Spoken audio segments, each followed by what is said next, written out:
Welcome back to Millennial Mental Health Channel. We're here with Mr. Eddie Carrillo. How are you doing, sir? I mean, you know how it is. Same panic, different disco. Unfortunately, you're right. If I had $1 for every time I panicked at a disco, it's just... At about $7. I'd have exactly $7. Oh. How you doing, my friend? Good, man. Just happy to be back. Happy to see your face. Just happy to get back to it. It's always fun when we can record. So no complaints here. I know. I always have a fun time checking in with you, seeing how things are going. You got any shout outs for me? Anyone you want to elevate today? No. Yeah. You know what? Me think I neither. do. Yeah. Wait a minute. I got one. Can I shout out Eddie Jose Carrillo? Have we ever done this? Have we ever shouted each other out? I don't think we have. Just a big... Shout out Justin, too. Now we're just getting cheesy. Topic for today.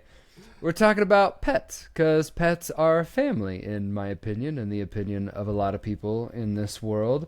The reason why we chose this topic for today is because my wife's family just had to put down their dog, Lucy. So I did actually want to give a shout out to Lou Bear. She was such a good dog, such a lover, such a cuddler. But it got me thinking about the bond that humans have with their dogs and how and why it is so hard to lose pets. So in our experience, I fully believe that pets are family. And losing a pet is often the first time people are confronted with death and loss growing up. Mm-hmm. Either you lose like a grandparent or you lose a pet. Those tend to be the two most common. And we figured this would be a good time to talk about this kind of stuff on the show and give some interesting facts and things. Yeah. You know, you meant the topic you bring up, or like the idea you bring up of like losing a pet is the first time some people are confronted with like loss. And I just think of like little kids, you know, like how often like a little kid, like a parent gets a dog or they have a dog around the same time a kid is born, and then they like grow up with it, and then they go, you know, they're 10, 12, 13, 14 years of life, and the life that the kid knows is with the pet, you know, like I don't know, man. I can't imagine. My family and I have a dog, and it just, I didn't grow up with it, so I think there's probably not a disconnect, but it's different for me than when I consider other people who like grew up with their pets, like going through these like formidable years of like the awkwardness of middle school, like your first heartbreak of high school, but then you have this like, I guess I'm just thinking of dogs, but you have this like happy flappy dog that's just excited to see you no matter what, and to be able to come home to that, I can't imagine how helpful that probably is for a lot of people. Yeah, it's a pretty cool thing. But it sounds like you're not necessarily a pet guy then, because you didn't grow up with pets. I like animals. I like dogs. I know Kevin loves dogs. We'd be happy to have a dog at some point. But yeah, we just never really grew up with. I had a hamster, a bunch of fish, but it just is not the same. You know, yeah. This is probably, looking back on it, probably shouldn't have done it. I shouldn't start like that. That sounds like I did something really bad. In like elementary school, we had this unit on crawdads, crayfish, the little like mini lobsters. And when the unit ended, the teacher, I don't know what the teacher was going to do with it, but the teacher gave us the opportunity to like keep one. And my parents let me keep one, and I think I had it for like 3 days. And it died. So I don't know if we really should have tried to keep it. I don't know. Yeah, it went from crawdad to crawdead pretty quick. Fuck, man. God damn it. Sorry. I became a father, and the dad jokes just, I can feel them flowing through me. I don't know why you're acting like you didn't have them before. You definitely That's true. I use that as an excuse, but they've always been there. Oh, shit. Okay, I'm done sharing personal details. If you're just going to make fun of my 3-day fucking crawdad. You and that crawdad had a real bond, and of that I am sure. Mindfulness moment for today. Eddie, and this is kind of a cheesy mindfulness moment, but what animal do you relate to the most? Crawdad. No. I don't know, man. The lazy like pit bulls that like Just kind of chill all day. Yeah. We'll go with that. Cool. I like it. I was gonna say a type of dog too, but probably like a cattle dog or a working dog. Just because I'm a big people pleaser. Always have been. Just like always want to make people happy. Want to work hard. Love chasing around sheep in open fields. So it's my jam. Yeah. Working dog. A working dog, a real American dog, if you know what I mean. Eddie, any stories for me about pets, pet relationships, animals you want to tell? I think just thinking of like how many people I've known. I had a family member who actually he was kind of who I thought of when I was telling, like, thinking of kids who grow up with a pet or a dog and is there kind of for their whole lifetime, who within the last year or so lost a dog that he'd pretty much grown up with. And thinking of, I mean, we'll talk about it later, but just how much emotional support animals have come up, and I have my own thoughts on it, and I can share that. But for better or for worse, like, animals are huge supports for people. They listen, even if they're not like really listening or comprehending. They're there for us. So yeah, that's my spiel. It's not a whole lot. It was okay. Well, my story is I lost my cat when she was about 10 years old. I was about 22. It was about 10 years ago now. It was a pretty traumatic loss because we think she was taken by coyotes outside of my parents' house in Colorado. So that thought of her like being killed by coyotes was just really, really hard. Yeah. Thinking that she may have suffered too was also super hard. But after she went missing, we didn't quite know what had happened yet, so I just spent days just wandering the fields out looking for her. And I eventually found her collar in an empty field with what looked like a tooth mark on it. It had like a puncture mark into the collar. And so, yeah, I was pretty shaken up. This was one of the first times that my wife saw me crying, and I was bawling my eyes out, and I grieved in the best way that works for me. And if you guys are listeners of this show, you know that music and writing songs tends to be the way that I process this stuff. So I wrote a song about it, and it really helped me process those emotions, go through the stages of grief, and eventually get to the point of acceptance. And now I focus, now that it's 10 years on, I focus on the good times. The fact that we had 10 great years together with my cat, and try not to focus on that last tragic day. But boy, yeah, so when we're talking about pets, we're talking about losing pets. I feel it. And yeah, I still play that song from time to time too, and it brings back all the emotions and help me process it even more. Yeah. Thanks, man, for sharing that. That's tough. I appreciate you. Yeah. Well, history. Do you want to give some history, or do you want to give some stats and facts? How are we doing this? Let's do it. Let's give it a little history for you. So, hold on. I had a whole bit I planned out for this, actually. So, I love how much we plan out. Yeah, we're gonna say different shit. Welcome back to Millennial Mental Health Channel's History Hour. Today we are talking about pets. So according to Psychology Today, man first started domesticating dogs around 30,000 years ago. I thought you were going to keep going. It's all you, brother. Take it over. There's apparently still some debate as to when exactly and where this happened, but this is the theory, the thought that about 30,000 years ago this started to happen. Dogs are also believed to be the first domesticated animals, even before horses and cows. And we apparently used to compete with dogs for food, but when we started working together, we both benefited. So dogs knew what was good for them, and they stepped aside because they knew human was going to win. Yes.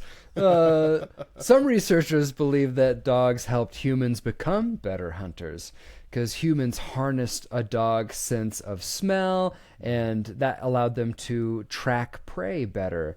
Dogs are faster than humans. I think that's an objective fact. Not faster than me, but they're faster than most humans. And so that allowed them to increase the the speed of the prey that they could catch as well.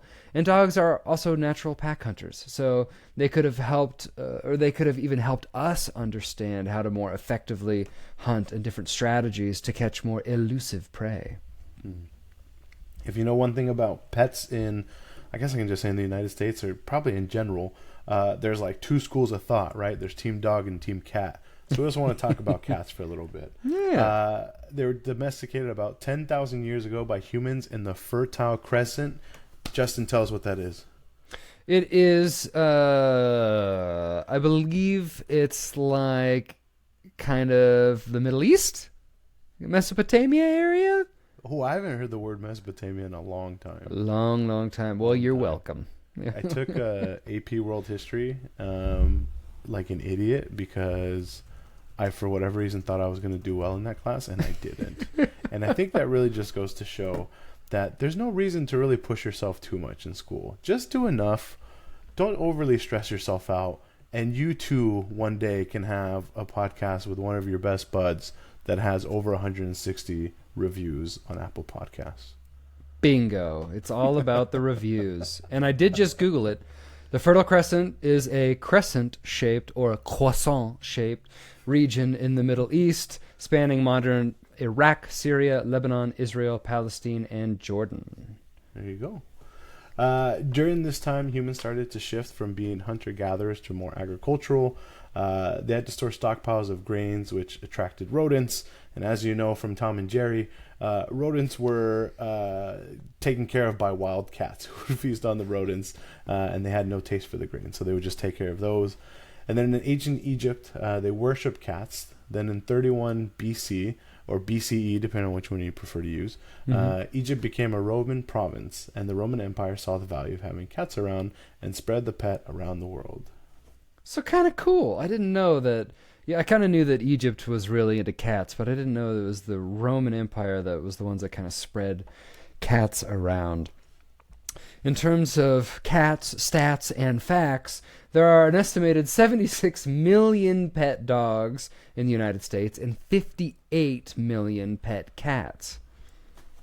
70% of American households have a pet, which really makes me think, God damn, my parents did not want to be part of the 70% growing up. Damn, I didn't realize.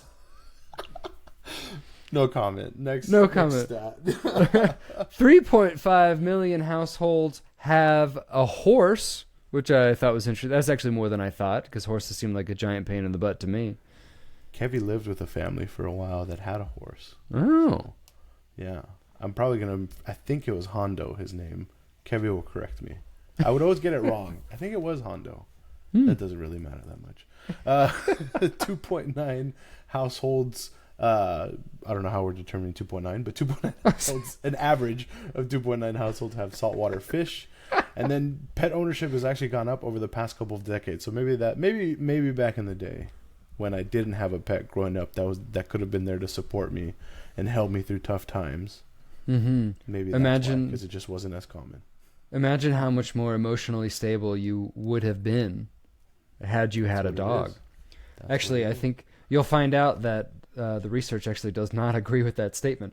But according to the National Retail Foundation, Americans spend $500 million with a B per year on costumes for their pets. That's is lot. Quintessential America. $500 million on pet costumes.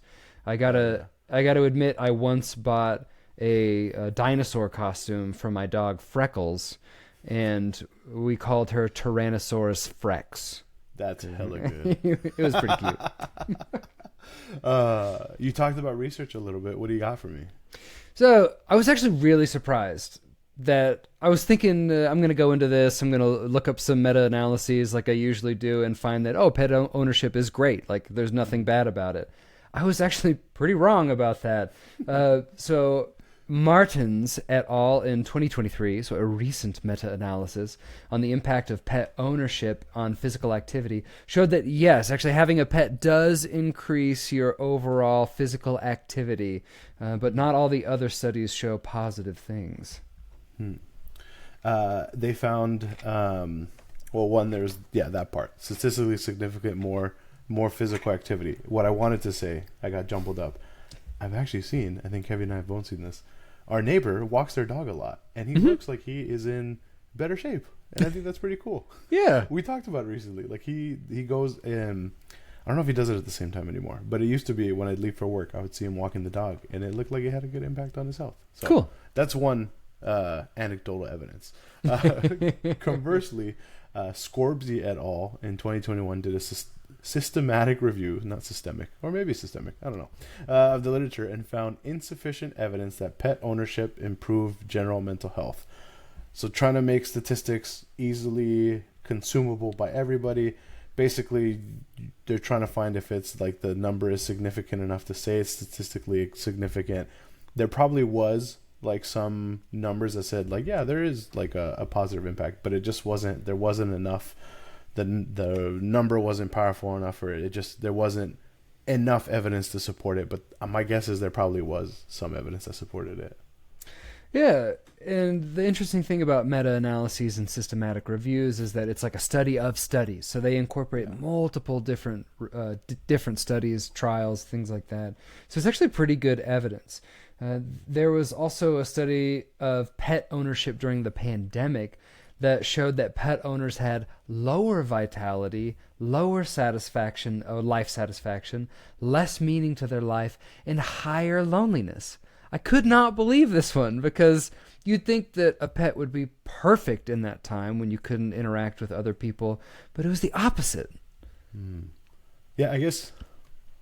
Do you think it was just because people would rather spend the time with their... I guess you couldn't really go anywhere anyway. Huh. Yeah. What is did they give a reason?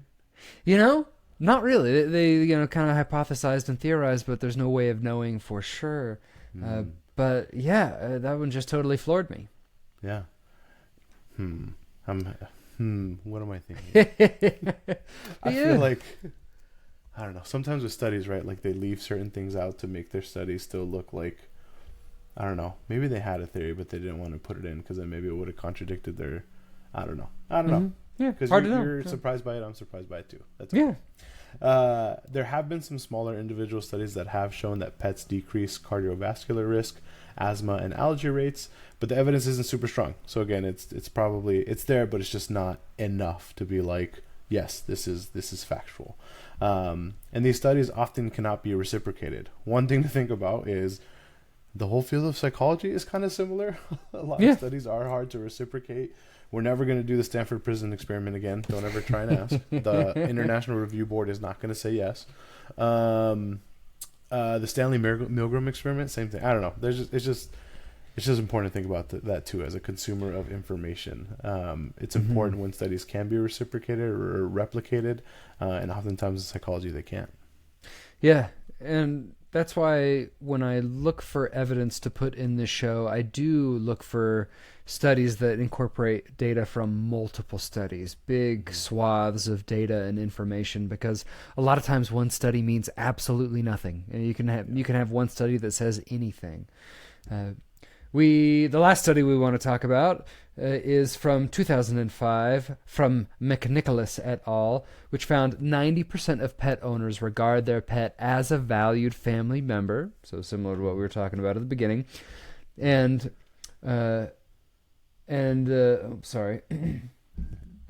pets may benefit older people in terms of their health, and also may benefit people recovering from major illness, so might help them recover a little bit better. But loss of a pet may cause great distress to owners. So that's kind of what the study was saying, and something that's probably not new information to anyone, but losing pets is like losing a family member, and it can be incredibly hard. When it says loss of pet may cause distress, that's like, yeah. No shit, but like these studies got to put stuff like that because I know, we can't right? be talking in absolutes. Exactly. Well, we got a lot of stats. We got a lot of history. We talked a lot about cats. Now we discuss, what do you think would be an animal that would make a terrible pet? Great question. I got to admit, never been a bird guy. I had a friend growing up who had a bird named Coco. and it would just it knew two things, or at least I only remember it saying two things. It would say, "Hey, Coco," and it would also whistle part of the Andy Griffith theme song. It was a cockatoo, and so you'd hear it go, Oh, but it wouldn't finish the song, and so. But so the reason why I laugh. Sorry to cut you off. You're okay. My parents have birds. I also think it's a very Mexican thing to have birds. So talking about squirt like a couple episodes ago, another Mexican thing to have birds, I think. Birds and squirt. I'm learning so much about Latinx culture here. Is there a specific type of bird that's common with Mexican people? The one that you can buy at the flea market or the swap meet. I don't know, man. I don't know what kind of bird it is. They always look the same. My grandparents, yeah. It's always the same one. Fair. I didn't know if it was like exotic parrots or anything like that. No. A nice macaw, a blue macaw or something. Who knows? Mm-hmm. Yeah.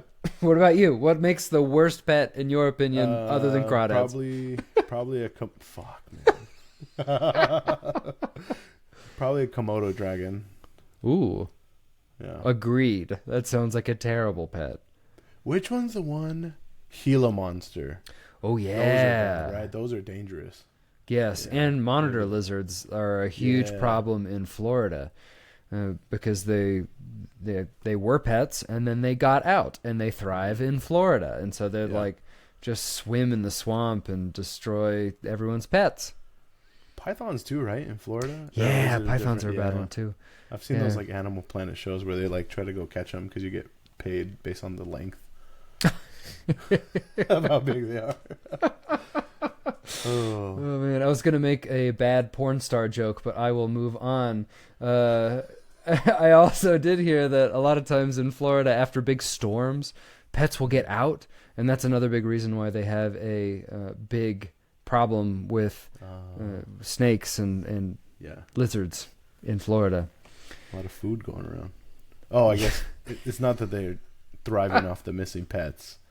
What you mean is they like escape. Oh. Yes, they are the missing pets. What would you suggest for people grieving pets?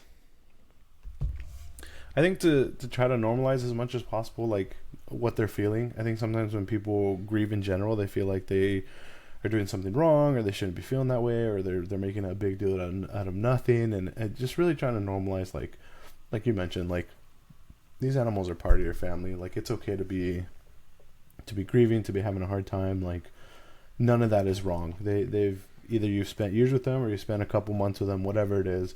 Pets just have that impact on us that really can be hard to explain and hard to understand, but that doesn't make their passing or them leaving us like any less impactful. Totally. Yeah, I agree. It's just like grieving a family member. And I think in general in this country, we're terrible at grieving anything that we lose.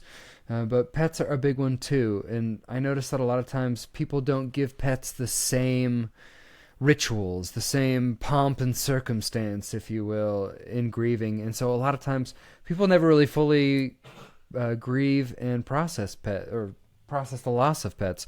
My dog just choked on something behind me. That was that weird noise. Thank you, Freckles. But I always encourage people, if you have lost a pet, try and grieve.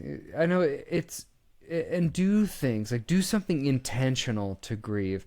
We have a whole episode, I believe it was called Good Grieving or Good Grief, something like that. And it's important to do those types of things instead of just ignoring it, instead of just trying to keep moving forward.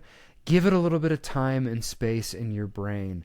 Say some goodbyes, say some things, write something, have a ceremony, talk about it with your friends and family. Grieving tends to come in waves. I notice that people who lose pets, they'll be like, okay, one day, and then something will happen, something will make them remember that pet, and it'll come back, and they'll get sad, they'll cry. So if you give it some time and space, you have a little bit more control over it, and you're more likely to grieve properly. Yeah. One thought I had. years ago, I was aware of these people that were grieving the loss of their dog. And they explained to me that, like, we really wanted to give it a proper burial. So we broke into the cemetery after hours and we buried our dog in the cemetery. What? And I had to keep a straight face because I don't think that's allowed. So yes, grieve, and also grieve legally. That's what I'll finish with. Grieve legally. I found my take-home point. All right, Eddie, I know this next discussion question is a little bit of a hot button issue for a lot of mental health providers. Emotional support animals, useful or a huge mess? I think, unfortunately, our society is built upon taking advantage of stuff. So I think people have made it into a huge mess. Yeah. I know the premise of it, and I get it. We've talked about how helpful animals can be. But the hard part is, like, people really have ruined it for other people. Like, and it's mostly the people that have means. It's the people that can, pay X amount of money to have some BS certificate made that says their animal's an emotional support animal so they can bring them on the plane, or the people that spend $30 on Amazon on a vest that says ESA support animal without really understanding that if you read out the acronym, it's emotional support animal, so that makes no sense. Redundant. Yeah, and it's really taken away from the people that have like actual like ADA disabilities that need like sight dogs or dogs that are actually can be helpful for like medical emergencies. I've had a number of times where like a client will say something like, "Oh, I found a loophole to having this dog in my apartment," and I'm like, I'm not signing anything. And it's just so unregulated. Like, you can end up in a lot of trouble if you sign off on an animal being an emotional support animal and then something happens. It is not, and Kevin knows this too, and she's there with me. Whenever we see like an animal in the airport, I'm always like, "That's not a correct animal. That shouldn't be in here. Stop that." And so, I don't know. People really just ruining it for people who could probably actually benefit from it. And I don't know how we get back from that. So that's my thought on it. Yes, love your animals. Yes, your animals can be great support, great help. And also stop taking advantage of these like phony guys. There's airlines too that'll just like stop accepting them because they're not federally regulated. Like, they don't have to accept someone that says they have an emotional support animal. There's nothing that says they need to. And unfortunately, like, because of all that, that's ruined it for other people who would actually probably benefit from one. I don't know. What do you think? I agree on a lot of that stuff. I remember a couple of years ago, I was at DIA, Denver International Airport, and there were dogs everywhere. I think it was like traveling around the holidays, and I remember thinking, and turning to my wife and being like, "What is going on? It feels like it's a dog pound in here." It was ridiculous. And then shortly after that, that's when the airline started pushing back and saying like, "Okay, this has gone too far. We can't keep doing this." But the point that you made that I want to reiterate here is that emotional support animals are not service dogs or service animals. And as a psychiatrist, I always dread when people bring up like, "What do you think about emotional support animals?" And I'm like, ugh, like half the time the people asking aren't ready for a pet. They can't take care of an animal. They can barely take care of themselves sometimes. And it's like, these animals might suffer. They might go to a house that cannot really handle them. And, they might just get a dog from the pound that has bad anxiety and PTSD and might be worse off than the people who are adopting them. So it's kind of a mess. I do have people asking me all the time for like, "Hey, we're moving. We need to get our dog into this apartment. Write us a letter." And it's like, no, that's not right. It's unethical for me to do that. So it causes me a lot of problems and a lot of headaches. So luckily I don't have to worry about that as much working with kids, because usually the parents are like, "Nope, we're not doing that." But every once in a while you get parents that want that. But yeah, I even have, there's documented stories of the most ridiculous emotional support animals. Like there's one online, like, a peacock, a Shetland pony. Like it's ridiculous. And how could they possibly be an emotional support animal? Yeah. I also feel like, I don't know how much, and maybe you know more, but like therapy dogs too. I don't know how much those are like regulated or correctly trained or anything. But I have my own bone to pick with those dogs too, because I don't know how, like, I don't know. It just like just feels like people taking advantage of stuff more than anything. Yeah, I will say I have seen it done well. When I was working at the VA, there was a program in Omaha that would train like Belgian Malinois and German Shepherds, like good dogs, to help people abort panic attacks, to help vets who are highly anxious. And I have seen it work well and actually do really well, like well-trained dogs. But it seems like 95% of the time that is not the case. Yeah. And you know, well-trained to me ends up, I almost equate it to like the well-trained animals are the ones that end up being like the actual service animals. Yeah. Like, that go through actual rigorous training and not just, yes, this is my emotional support animal. Yeah. Sparkles just helps me with my anxiety. I don't trust Sparkles. We sound bad, but I think it's just something to consider. Like, I've told my students this for years now, of like, when you eventually go into working and being a clinician, like, this will come up eventually.